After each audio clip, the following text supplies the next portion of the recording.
Listo, chicos. Entonces, en esta parte, lo que vamos a tratar serán las propiedades o tendencias periódicas, ¿ya? Lo normal es llamarlo propiedades periódicas, pero yo diría que lo correcto es más bien llamado tendencias periódicas. Hasta aquí, nosotros ya hemos analizado la cronología del avance de la tabla periódica, hemos analizado eh, la descripción de la tabla periódica actual, cómo ubicar a un elemento en la tabla periódica actual. Y ahora lo que vamos a hacer es verificar qué propiedades cambian periódicamente. La tabla periódica recibe el nombre de periódica porque las propiedades van cambiando conforme tú te mueves periodo tras periodo, o sea, van cumpliendo un ciclo. Por ejemplo, tú siempre vas a empezar con un metal alcalino, un metal muy liviano, de muy alta reactividad, que reacciona violentamente con el agua, y vas a terminar en un gas noble, una sustancia que no reacciona químicamente, que es una sustancia muy estable. Entonces, eso va a ser tu punto de partida y las propiedades van cambiando. Un punto muy importante y algo que se cumple mucho en química, yo tengo la mala costumbre de crear mala influencia en los chicos, porque siempre les digo, no postulen a química, que no les guste la química, pero al final les termina gustando la química, terminan postulando a química, no me hacen caso en absoluto para nada. Punto muy importante, en química tienes que leer muchísimo, no hay de otra. En química es mucha, mucha teoría. No te centres en lo que algo te dice. Mi profesor me dijo esto, no lo tomes como una regla, ¿ya? Lo que tu profesor te dijo es algo general, y lo que tú tienes que hacer es ir a lo específico. Y la única manera que tú puedas llegar a lo específico es que tú leas adicionalmente. Ya libros hay muchísimos. Te recomiendo, vuelvo a repetir, no utilices la bibliografía que está en internet. Consíguete los libros que son válidos para la preparación, o libros que son válidos dentro de la universidad. El Chan, el Brown, el Witten, el Petrucci. Consigue esos libros que tienen una teoría que está validada por personas, científicos que están detrás, ¿no? Yo no recomiendo nunca utilizar libros preuniversitarios para aprender la teoría. Siempre la teoría tiene que ser aprendida a partir de un libro de ese tipo. Y es más, muchas facultades en la Universidad de Ingeniería y en otras universidades toman como referencia, por ejemplo, al Chan como libro base para química general. Entonces sería bueno que consigas ese libro y que le des una lectura. Lectura de ese tipo te ayuda a que tú tengas la seguridad a la hora de rendir un examen o a la hora de poder responder la teoría, porque normalmente los libros en el nivel preuniversitario van a pasar dos cosas. Los libros a nivel preuniversitario o expanden demasiado la teoría para temas que no van a venir en examen de admisión, o dos, te entregan cosas muy simples que son truquitos para que tú puedas resolver el examen de admisión, y eso no tiene mucho sentido.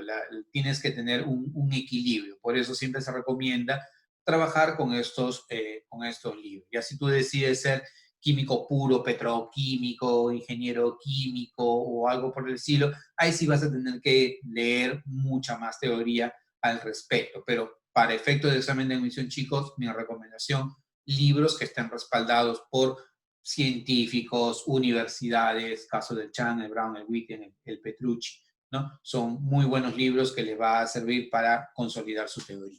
Entonces, bueno, dicho esto, y como veo que ya casi la mayoría ha ingresado, vamos a trabajar ahora lo del tema de propiedades periódicas. Por ahí de repente algunos están perdidos de saber cómo levantas tu manito en la parte de abajo, ya te lo explico muy rápidamente, donde estoy compartiendo mi pantalla, ¿ya? Aquí en la parte de abajo tienes tres puntitos, ¿no? En la zona de participante. Y ahí dice, para tu caso, dice levantar la mano, ¿ya? Entonces aprietas los tres puntitos, levantas la mano por si quieres participar, y en el momento que participas, activas tu micrófono. Con eso se te hace sencillo para quienes no han podido todavía ubicar, ¿ya? Entonces, vamos a trabajar las propiedades periódicas, ¿ya? Propiedades periódicas son propiedades que van cambiando periodo tras periodo. ¿ya? Uno de los primeros conceptos que vamos a trabajar va a ser el de radio atómico, ¿ya? Se le llama radio atómico, pero de preferencia es llamarlo tamaño atómico o tamaño de los átomos, ¿ya? El átomo no tiene un límite en sí. Acuérdate que el átomo viene a ser un núcleo y su nube electrónica. Entonces, hablar de un radio atómico sería considerar de que el átomo tiene un límite. No es cierto, el átomo no tiene un límite. Lo correcto sería hablar del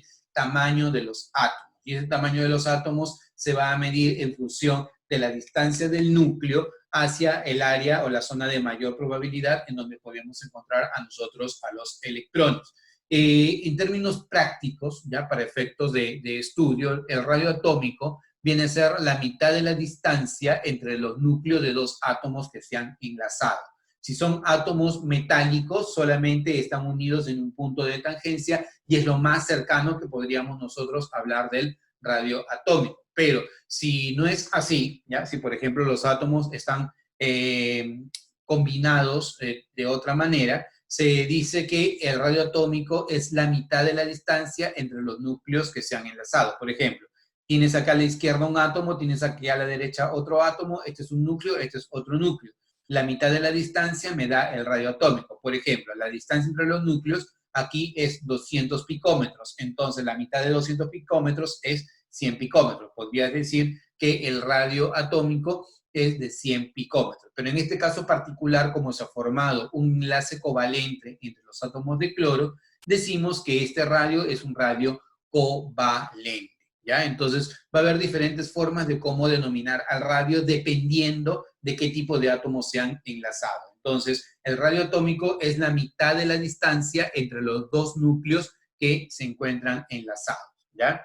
El radio atómico aumenta de arriba hacia abajo en la tabla periódica, ¿ya? Si tú, por ejemplo, tienes aquí el periodo número 2, todos los elementos que se encuentran acá, su nivel de valencia es el periodo 2. Si recordamos un poquito, si tú te das cuenta, todos los elementos que se encuentran acá en este periodo, su último nivel de valencia es el periodo 2. Para todos los elementos aquí, su nivel de valencia es el periodo 3, ¿no? El nivel 3. Entonces, él tiene una capa, él tiene dos capas, ellos tienen tres capas. Entonces, cuando más capas, más tamaño, menos capas, menos tamaño. Por esa razón, conforme aumenta la cantidad de capas, aumenta el tamaño del átomo. Por esa razón es que conforme vas bajando, el radio atómico también va aumentando. Eso quiere decir que el radio atómico aumenta de arriba hacia abajo en un grupo debido a que aumenta el tamaño del orbital de valencia. Acuérdate que la capa de valencia es el nivel más externo, ¿ya? Hacia la derecha, de izquierda a derecha, el radio atómico disminuye. ¿Y por qué el radio atómico disminuye? Porque aumenta la fuerza de atracción neta del núcleo contra el electrón más externo. Yo debería esperar, oye, si yo tengo más electrones, debería esperar de que el átomo sea más grande. Tiene cierta lógica, ¿no? Pero también hay que recordar que cuando tú tienes más electrones, también tienes más protones dentro del núcleo atómico. Y como hay más protones dentro del núcleo atómico, se incrementa la fuerza de atracción del núcleo contra el electrón. Dicho de otro modo, por ejemplo, y por ponerte un caso específico, el sodio tiene número atómico 11. Significa que tiene ¿cuántos protones en su núcleo? 11. Y también hay 11 electrones externamente. Para yo tener una idea del tamaño del átomo, me interesa únicamente la interacción de esos 11 protones contra el electrón más externo. O sea, no me interesan los 11 electrones inicialmente, me interesan únicamente los 11 protones contra el electrón más externo. Ese es en el caso del sodio, ¿ya? Ahora, quiero que te vayas al aluminio. El aluminio tiene un número atómico 13. Entonces, ¿cuántos protones hay en su núcleo atómico? 13. ¿Y cuántos electrones hay afuera? 13, pero a mí me interesa la interacción de los 13 protones contra el electrón más externo. Acuérdate que en el sodio los 11 protones atraen al electrón más externo y en el caso del aluminio los 13 protones atraen al electrón más externo. Obviamente que si hay más protones hay más fuerza de atracción. Y si yo me voy, por ejemplo, al caso del azufre, el azufre tiene 16 protones, entonces atrae con más fuerza al electrón más externo. Por lo tanto, cuanto más protones haya en el núcleo, se incrementa la fuerza de atracción del núcleo contra el electrón más externo. Y entonces esa fuerza de atracción hace que la nube electrónica se haga más pequeña, ¿ya? Pero punto importante también que debes tener en cuenta, ¿ya? Que en este caso yo estoy aislando el núcleo contra un solo electrón, ¿cierto? Estamos todos, ¿cierto? ¿Sí? Yo estoy aislando la interacción del núcleo contra el electrón. 11 protones contra este electrón. 13 protones contra este electrón, se hace más pequeñito. 16 protones contra este electrón, se hace todavía más pequeño. Pero hay que tener en cuenta también que dentro del átomo, dentro de la nube electrónica, hay otros electrones. Entonces, el núcleo no solamente comparte la fuerza para atraer al último electrón, sino también atrae a los electrones más internos. Pero los electrones internos entre sí, con los otros electrones, se repelen. Entonces, hay varias fuerzas que están incluidas ahí. La fuerza del núcleo contra el electrón externo y el efecto de que el núcleo tiene que mantener unidos a los otros electrones. Ese efecto de que estos electrones internos le restan fuerza al núcleo para atraer al electrón se le llama efecto de pantalla o efecto de apantallamiento. ¿Ya? Efecto de pantalla o efecto de apantallamiento. Y este efecto de pantalla o efecto de apantallamiento hace de que el núcleo atraiga al electrón con una fuerza que se conoce con el nombre de carga nuclear efectiva. Entonces, cuando tú cojas tu libro y leas el término carga nuclear efectiva, va a ser la carga neta con que el núcleo atrae a ese electrón externo, considerando el efecto de pantalla o el efecto de apantallamiento. Eso debes tenerlo en cuenta porque es parte de los conceptos que aparecen en preguntas en los exámenes de admisión, o por lo menos en las preguntas de CPRU, ¿ya? Entonces, conforme nosotros vamos hacia abajo, ¿qué pasa con el tamaño? Aumenta. ¿Por qué? Porque aumenta el tamaño de la capa de valencia. Y si yo me voy de izquierda a derecha, el tamaño disminuye porque aumenta la fuerza neta de atracción del núcleo contra el electrón más externo. La fuerza neta de atracción del núcleo contra el electrón más externo o los electrones externos se llama carga nuclear efectiva. ¿De acuerdo? Entonces, en otras palabras, ¿cómo varía el radio atómico? Aumenta de derecha a izquierda en un periodo y aumenta de arriba hacia abajo en un grupo. ¿Ya? Si nosotros vemos acá este gráfico, en este gráfico podemos ver cómo varía el tamaño de los átomos. Fíjate, siempre los elementos del primer grupo, litio, sodio, potasio, rubidio, cesio, son los elementos más grandes. Y los elementos del último periodo, del último grupo, los gases nobles, son los elementos más pequeños. Dentro de cada periodo, el metal alcalino es más grande que el gas noble. Dentro de este periodo, el metal alcalino es más grande que el gas noble. Siempre se va a cumplir esa tendencia, ¿ya? Y conforme yo me voy bajando en la tabla periódica del periodo 1 hasta el periodo 6, el tamaño aumenta. Igual ocurre con los gases nobles, ¿ya? Ahora, muy importante, ¿ya? Este es el efecto del radio iónico. Cuando nosotros hablamos del radio iónico, hablamos del tamaño de los iones. Acuérdate que tú vas a tener dos tipos de iones, aquellas especies que ganan electrones y aquellas especies que han perdido electrones. Los que han ganado electrones reciben el nombre de aniones. Los que pierden electrones reciben el nombre de cationes, que han perdido electrones. Entonces, cuando una especie, ¿ya? Cuando una especie pierde un electrón, ¿qué va a pasar? La cantidad de protones sigue siendo la misma. Por ejemplo, te dije hace un momento, yo tengo el sodio con número atómico 11, chicos, por el chat, ¿ya? Por el chat. Si el sodio tiene número atómico 11, ¿ya? ¿Cuántos protones tiene en su núcleo? Si el sodio tiene número atómico 11, ¿cuántos protones tiene en su núcleo? 11, excelente Camila, ¿sí? Tiene 11 protones en su núcleo. Y en su nube electrónica debe tener también 11 electrones. Pero si perdió un electrón, ¿cuántos electrones tiene el sodio? En este caso, ¿cuántos electrones va a tener? 12. Si pierde un electrón, ¿va a tener 12? 10. Excelente, claro. Si una especie, ¿ya? Si una especie como el sodio, que tiene 11 protones, pierde un electrón, va a tener 10 electrones, ¿cierto? Entonces, si Sí, está bien, no, no hay ningún problema. Está bien que se equivoquen acá en el examen de admisión o en sus evaluaciones, no se equivoquen. Ya es justamente es la idea. Perfecto, Matías. Muy bien por el intento.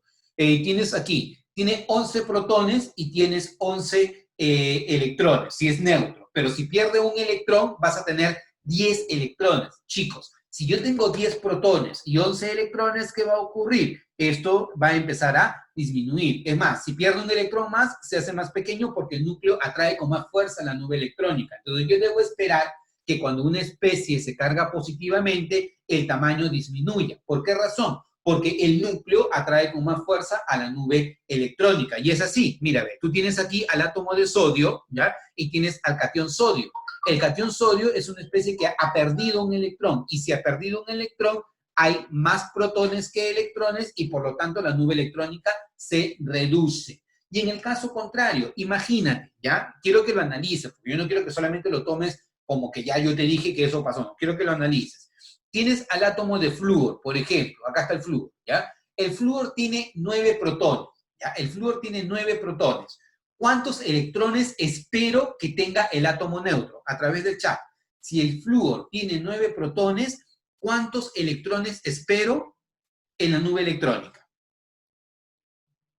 ¿Cuántos? Excelente, Camila. 9. Excelente, Matías. Espero que tenga 9. Si es neutro y tiene 9 protones, debe tener 9 electrones. Pero si la especie, excelente, Angie, perfecto, estrellita para ustedes, chicos.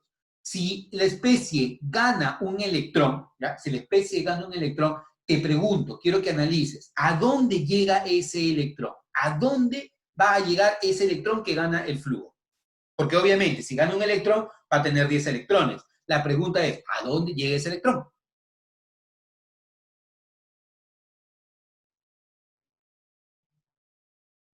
¿A dónde llega, chicos? ¿A la? ¿A dónde? Tiene que llegar a algún lugar. A un lugar. Excelente. Se va a instalar en la nube electrónica. Y en la nube electrónica, obviamente, se va a encontrar con otros electrones. Y los otros electrones, ¿qué le van a decir a este electrón que ha llegado? Hola, electrón, bienvenido, ¿cómo estás? Pasa, instálate. O sea, los otros electrones van a decir, bien, electrón, ven para acá. ¿Todo chévere, todos felices, todos contentos? No, porque en la nube electrónica, este electrón que ha llegado, que se está instalando, se va a encontrar con otros electrones. Y electrón con electrón, ¿qué pasa? ¿Se atraen o se repelen?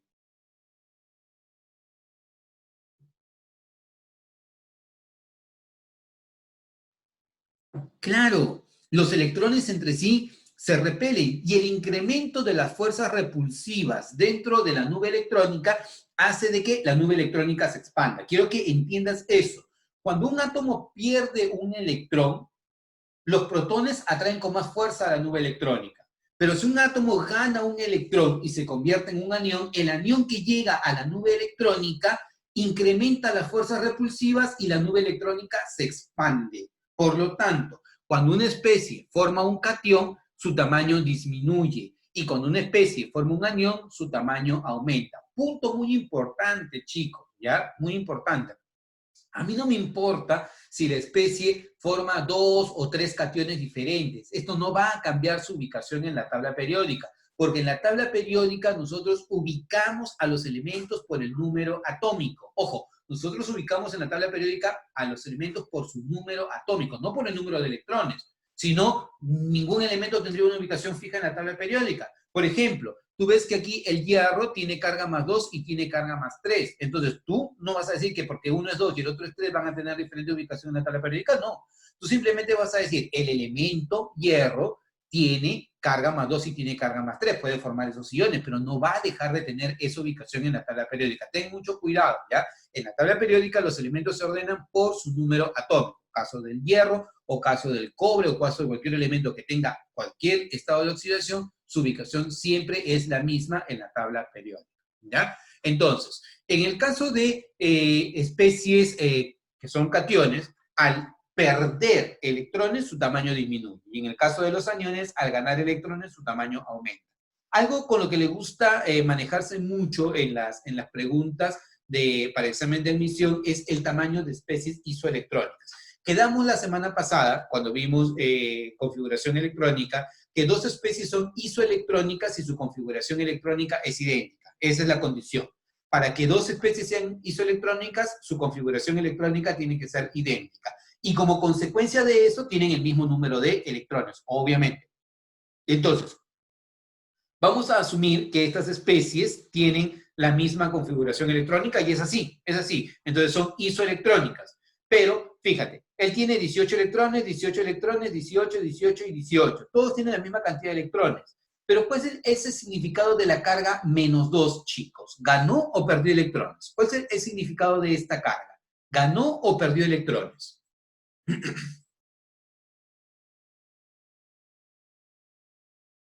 Excelente. El significado es de que ganó electrones. Y como ganó electrones, ¿qué debo esperar? Que su nube electrónica se expanda, ¿sí? ¿Y cuál es el significado de esta carga +1, chicos? ¿Cuál es el significado de esta carga +1 para el potasio? ¿Ganó o perdió electrones?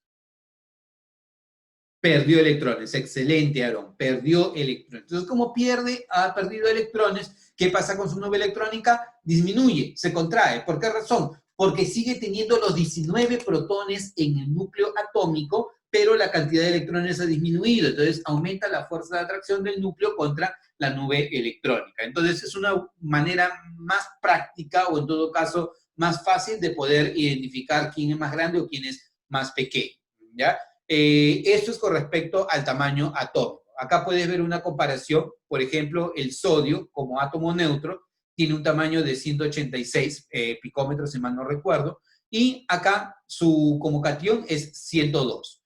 Acá es 160 contra 72 cuando forma iones de carga +2, y acá es 143 contra 54. Profe, ¿me tengo que memorizar estos números? No, olvídate. No tienes que memorizarte nada.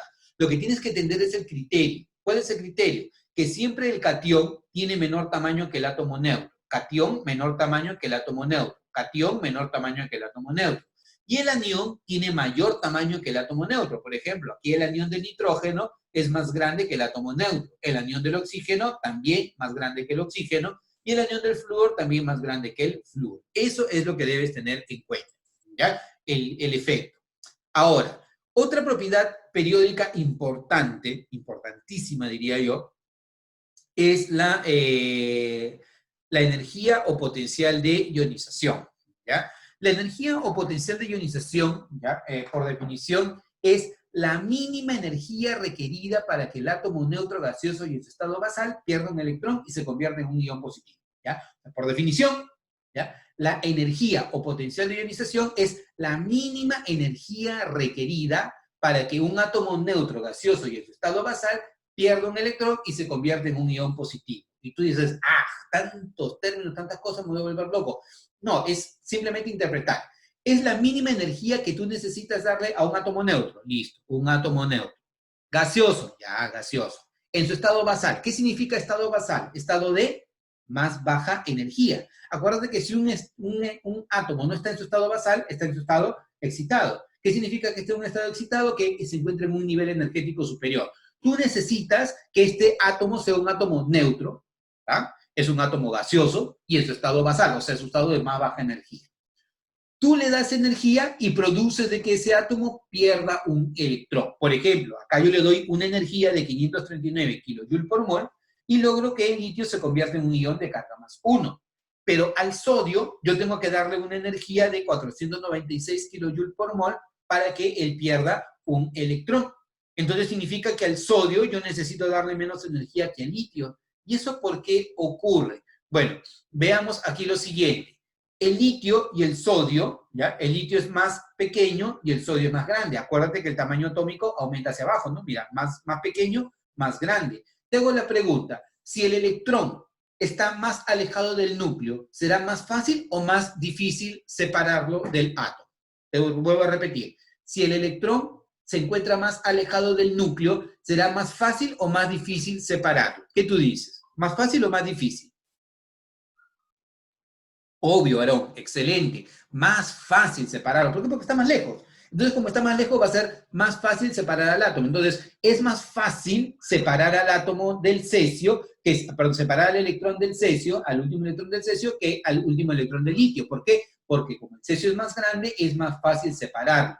Entonces, por esa razón es que el sodio tiene menor energía de ionización que el litio, porque en energía de ionización lo que yo busco es arrancar al electrón más externo, ¿ya? Entonces, es más fácil arrancar al electrón del sodio que el arrancar al electrón del litio. ¿Por qué? Porque el sodio es más grande que el litio.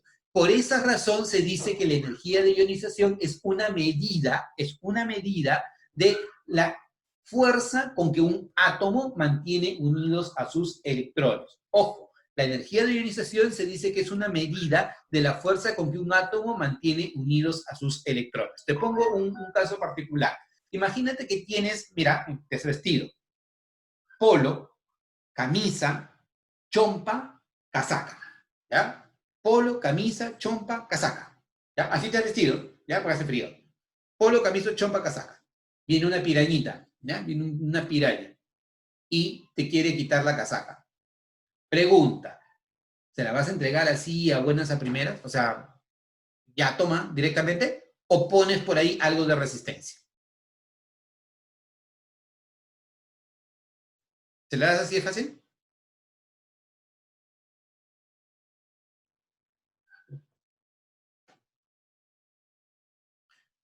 Aarón dice, me opongo, claro. O sea, al inicio, tu primera impresión es, oye, ¿por qué te voy a dar yo mi casaca? ¿Qué te pasa? Ya cuando te empieza a agarrar el miedo, ya, bueno, te sacas la casaca. Pues, pero inicialmente tu primera impresión, no, ¿qué te voy a dar mi casaca? ¿Por qué te voy a dar mi casaca? Entonces, ofreces oposición a perder tu casaca, ¿ya? Pero si después él quiere tu chompa, porque también le pareció muy bonita tu chompa, ¿ya? Pregunta, ¿le será más fácil o más difícil que tú se le entregues? ¿Más fácil o más difícil?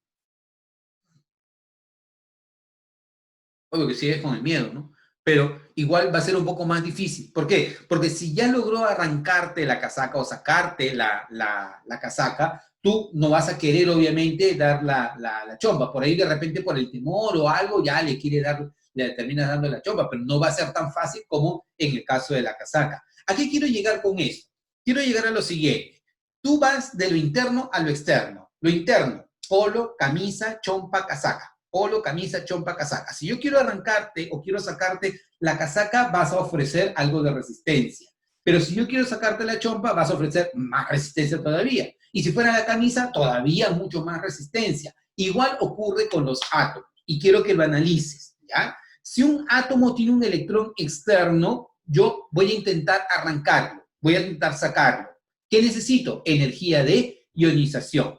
Logro sacar al electrón. Pero ahora quiero que analices. Cuando tú sacas a ese electrón, ¿qué pasa con el tamaño del átomo? Disminuye, ¿cierto? ¿Por qué? Porque ha perdido un electrón. Si se hace más pequeña la nube electrónica y quiero arrancar a un segundo electrón, ¿será más fácil o más difícil? Será más difícil. ¿Por qué razón? Porque ya arranqué al primer electrón, ya no voy a querer perder el segundo electrón. Y si logro arrancar al segundo electrón, el átomo se hace más pequeño todavía y va a ser más difícil arrancar al tercer electrón. Por esa razón, conforme tú quieres arrancar más electrones de un átomo, más complicado va a ser. Y por esa misma razón, lo típico es que existan iones de carga más 1, iones de carga más 2 o iones de carga más 3. Iones de carga superiores ya es poco probable que tú puedas encontrar porque la energía que tú necesitas para arrancar a esos electrones es muy, muy alta. A la primera energía que tú necesitas para arrancar el primer electrón se le llama primera energía de ionización. A la segunda se le llama, obviamente, segunda energía de ionización. Y a la tercera, tercera energía de ionización. En todos los casos quitas un electrón. Pero si tú te das cuenta, fíjate, la primera energía de ionización puede ser relativamente pequeña, pero la segunda energía de ionización siempre es más grande que la primera. Y la tercera energía de ionización, por lo general, va a ser mucho mayor que la primera y que la segunda. ¿Por qué? Porque conforme vas tratando de arrancar electrones, más oposición vas a encontrar respecto al átomo. Entonces, cuando hablamos de energía de ionización, hablamos de la energía que se requiere para arrancar al electrón más externo de un átomo. ¿Cómo varía la energía de ionización en la tabla periódica? La energía de ionización varía de la siguiente manera. Aumenta hacia la derecha en un periodo y aumenta hacia arriba en un grupo. ¿Ya? Eso quiere decir que los elementos dentro de un periodo de más baja energía de ionización son los metales alcalinos, o sea, son los que más fácilmente pierden electrones. Pero en un mismo periodo, el elemento de mayor energía de ionización es el gas noble, o sea, el gas noble no quiere perder electrones. ¿Por qué no quiere perder electrones? Porque El gas noble ya logró estabilidad. ¿Cómo logró estabilidad? Porque tiene su nivel de valencia completo. Acuérdate que la estabilidad típica se va a dar porque ellos tienen 8 electrones externamente. Entonces, el elemento de menor energía de ionización dentro de un periodo es el alcalino y el de mayor energía de ionización es el gas noble. La energía de ionización aumenta de izquierda a derecha en un periodo y aumenta de abajo hacia arriba en un grupo. Eso quiere decir que, por ejemplo, en este caso, dentro del periodo del grupo número 1, el hidrógeno es el elemento de mayor energía de ionización. ¿Y quién es el elemento de mayor energía de ionización en la tabla periódica? Este señor. ¿Quién es ese señor? ¿Ah? ¿Quién es este señor? El helio.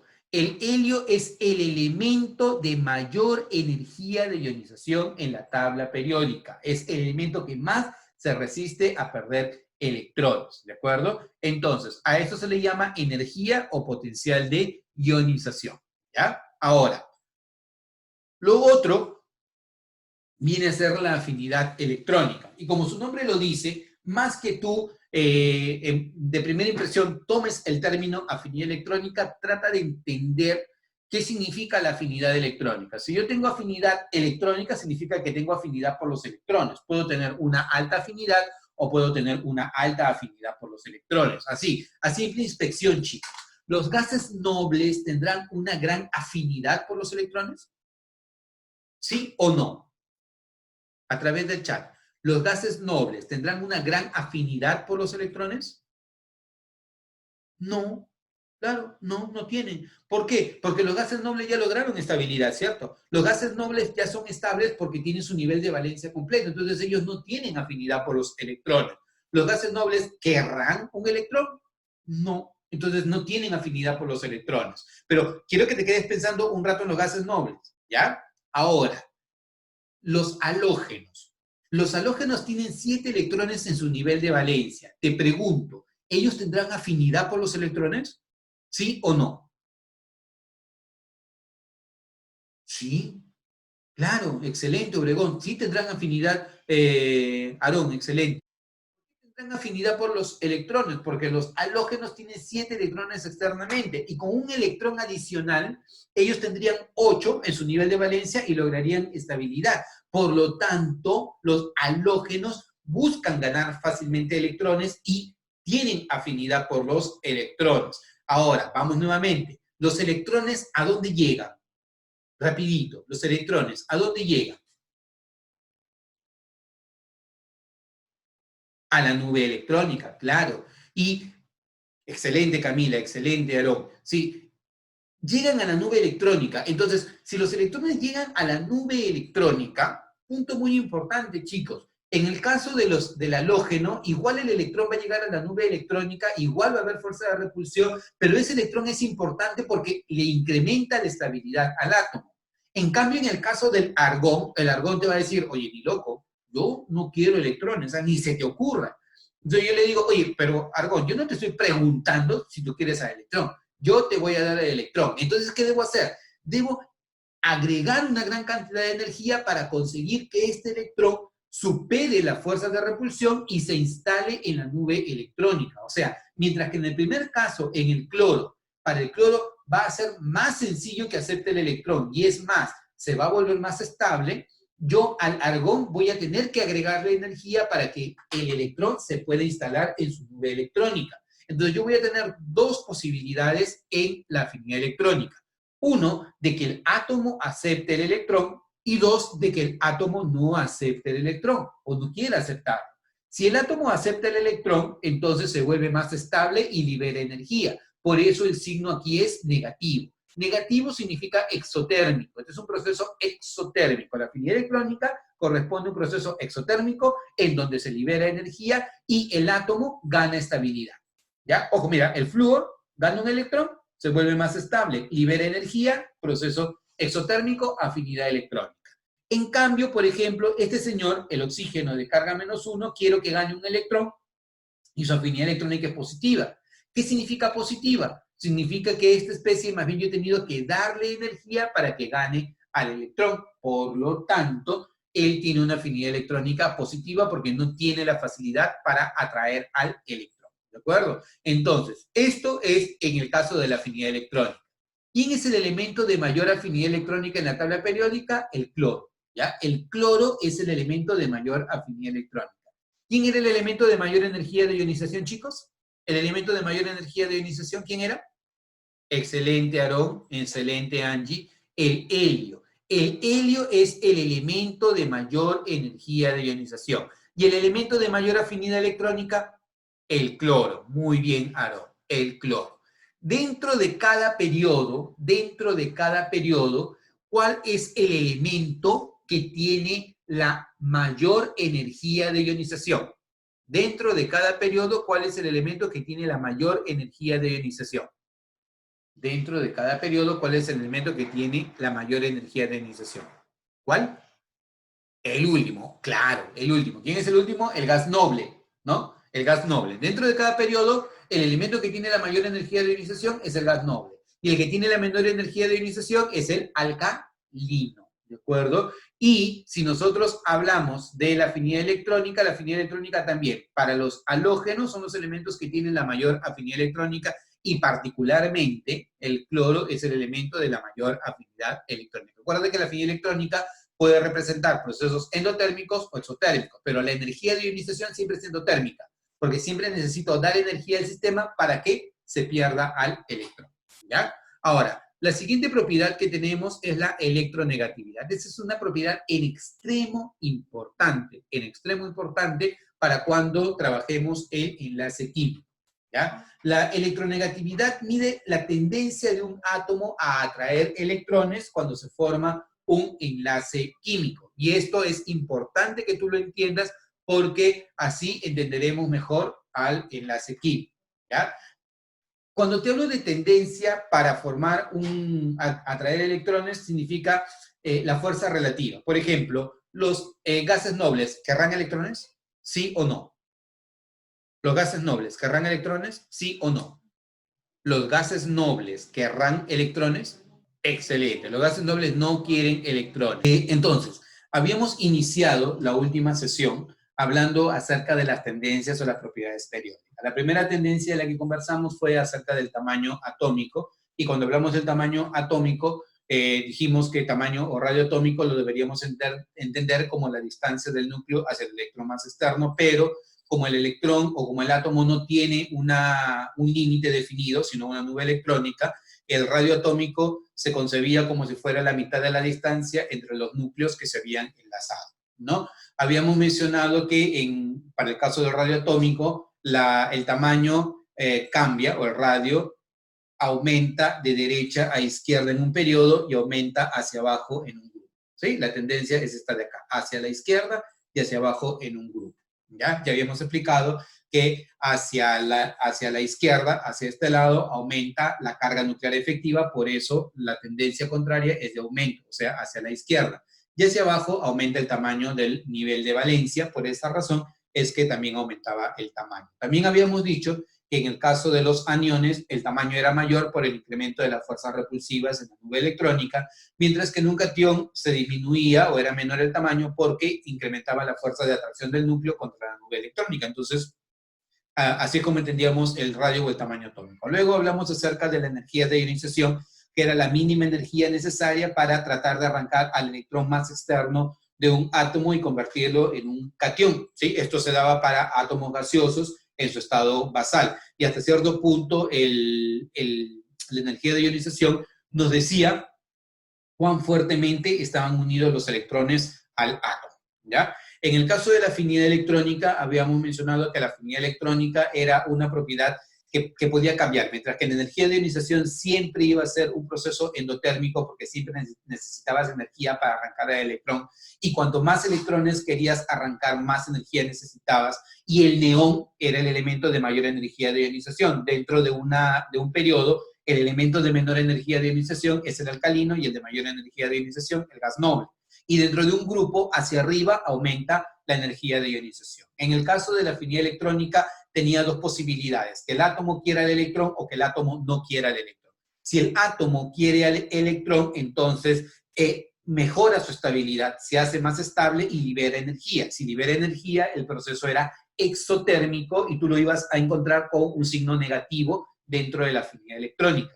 Mientras que si el átomo no quería el electrón, yo fuerzo al electrón a que ingrese a la nube electrónica y por lo tanto el proceso es endotérmico y se muestra con un signo positivo en la afinidad electrónica.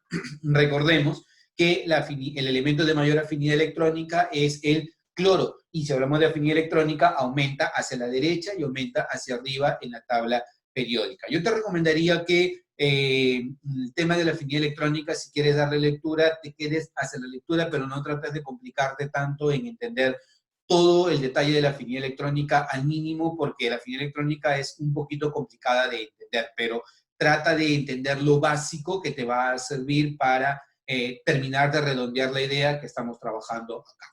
Ahora, habíamos quedado en la electronegatividad. En la electronegatividad nosotros dijimos que mide la fuerza relativa con que un átomo atrae electrones cuando forma un enlace químico. Y habíamos dicho, los gases nobles no quieren electrones, los halógenos sí quieren un electrón, porque teniendo un electrón adquieren configuración estable y se parecen a un gas noble, mientras que los gases nobles no quieren electrones. En cambio, en el caso de los alcalinos tienen un electrón en su nivel de valencia y ellos querrían perder a ese electrón para lograr estabilidad. Entonces, cuando forma un enlace químico entre el cloro y el sodio, por ejemplo, el cloro quiere al electrón y el sodio quiere perder al electrón. Entonces, el cloro se llama electronegativo porque cuando quiere formar un enlace con el sodio, es el cloro el que atrae el electrón.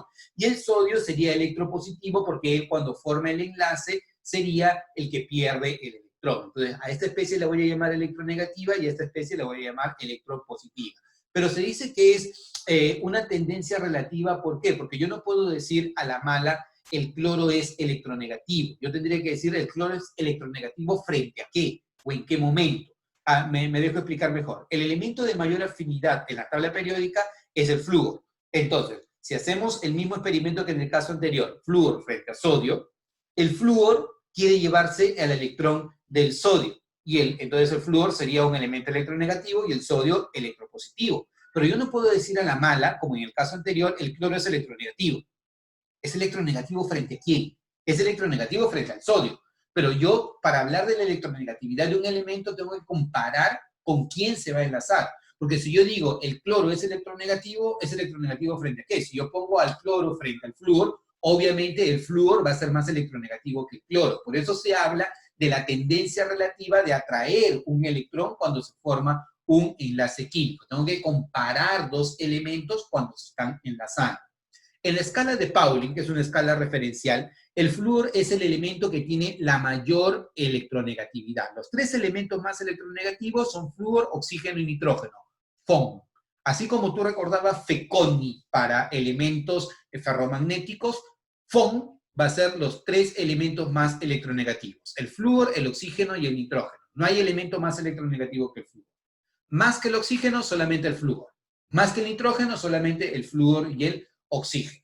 ¿Ya? Son los tres elementos más electronegativos. Y el elemento menos electronegativo viene a ser el cesio y o el francio. Al francio no se le considera mucho porque es un elemento radiactivo, pero así hablamos de la electronegatividad. La electronegatividad aumenta hacia la derecha en la tabla periódica y aumenta hacia arriba en la tabla periódica. Eso quiere decir que dentro de cada periodo, el elemento más electronegativo es el halógeno. No, profesor, el elemento más electronegativo vendría a ser el gas noble. No, el gas noble, tú no le mides electronegatividad porque el gas noble ya logró estabilidad. El gas noble no quiere ganar electrones. Entonces tú te das cuenta en este gráfico, no está el gas noble. Tú simplemente trabajas todos los elementos menos el gas noble porque el gas noble no tiene la necesidad de ganar electrones porque él ya logró la estabilidad. Dentro de cada periodo, el elemento de mayor electronegatividad es el halógeno y el elemento de menor electronegatividad es el metal alcalino. La electronegatividad aumenta de izquierda a derecha en un periodo y aumenta de abajo hacia arriba en un grupo. Esa es la tendencia de la electronegatividad, ¿ya? Entonces, haciendo un resumen, primero hablamos acerca del radio atómico. El radio atómico aumenta hacia la izquierda y aumenta hacia abajo en la tabla periódica. Luego hablamos de la energía de ionización. El elemento de mayor energía de ionización era el helio. La energía de ionización aumenta de izquierda a derecha y de abajo hacia arriba en la tabla periódica. Luego hablamos de la afinidad electrónica. Para que lo recuerdes, el elemento de mayor afinidad electrónica es el cloro. ¿Dónde está el cloro? Acá. Entonces significa que la afinidad electrónica aumenta de izquierda a derecha en un periodo y de abajo hacia arriba en un grupo, ¿ya? Y otra propiedad muy interesante es el carácter metálico, que esto lo vamos a trabajar con mucho más detalle cuando ya entremos al tema del enlace metálico. Pero el carácter metálico es una propiedad muy importante porque la manera de definir a un metal y a un no metal, no existe una definición para metal y un no metal. El metal es aquella sustancia que exhibe propiedades metálicas y el no metal es una sustancia que exhibe propiedades no metálicas. Parece ilógico, pero es así.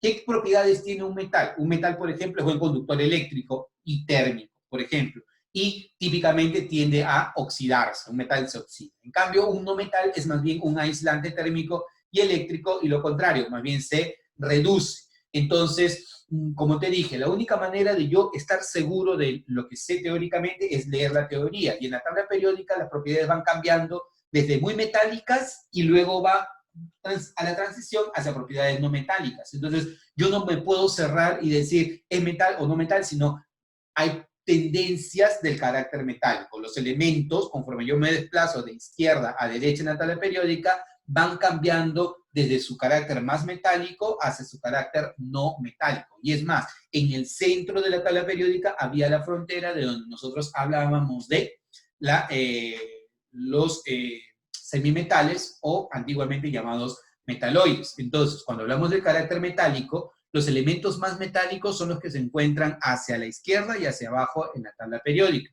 Por lo tanto, si te hablan del carácter no metálico, serán los elementos que están hacia la derecha y hacia arriba en la tabla periódica.